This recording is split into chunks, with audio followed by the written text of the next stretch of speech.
BJP ప్రకటించిన second list ఆ పార్టీలో ప్రకంపనలు పుట్టిస్తోంది. మాజీ MP Jitender Reddy, Adilabad sitting MP Soyam బాపురావులు తీవ్ర ఆగ్రహంగా ఉన్నారు. ఆదిలాబాద్ లో సిట్టింగ్ ఎంపీ అయిన తనకు సీటు ఇవ్వకపోవడంపై సోయం బాపురావు ఆగ్రహంగా ఉన్నారు.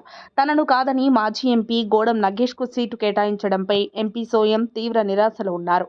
నమ్మించి తనను మోసం చేశారని సోయం అనుచరుల దగ్గర ఆవేదన వ్యక్తం చేసినట్లు తెలుస్తుంది. ఇక పార్టీలో కొనసాగలేనంటూ సోయం అనుచరులతో చెప్పినట్లు సమాచారం. అధిష్టాన పెద్దలు తనపై కుట్రలు చేశారని సోయం ఆవేదన వ్యక్తం చేశారు. తనకు టికెట్ రాకుండా పార్టీ అగ్రనేతలే అడ్డుపడ్డారని బీజేపీ ఎంపీ సోయం బాపురావు సంచలన కామెంట్స్ చేశారు. ఆదిలాబాద్ సిట్టింగ్ ఎంపీ సోయం బాపురావు పేరు తొలి లిస్టులోనూ, రెండో లిస్టులోనూ లేకపోవడంతో ఆయన కలత చెందారు. రాష్ట్రంలో మిగతా 3 సిట్టింగ్లకి ఇచ్చి తనకు ఇవ్వకపోవడంపై ఆయన ఆవేదన చెందుతున్నారు.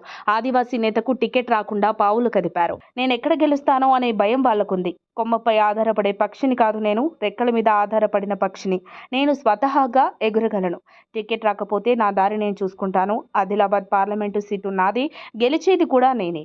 పార్టీ ఏదనేది అధిష్టానం ఆలోచించుకోవాలి. 2019లో టికెట్ ఇస్తా అంటే పారిపోయిన నేతలే టికెట్ కోసం ఇప్పుడు పోటీ పడ్డారు.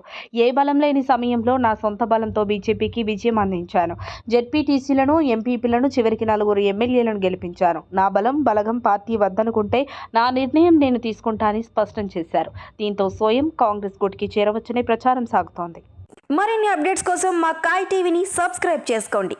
మా వీడియో కనుక మీకు నచ్చినట్లయితే లైక్ చేయండి, షేర్ చేయండి.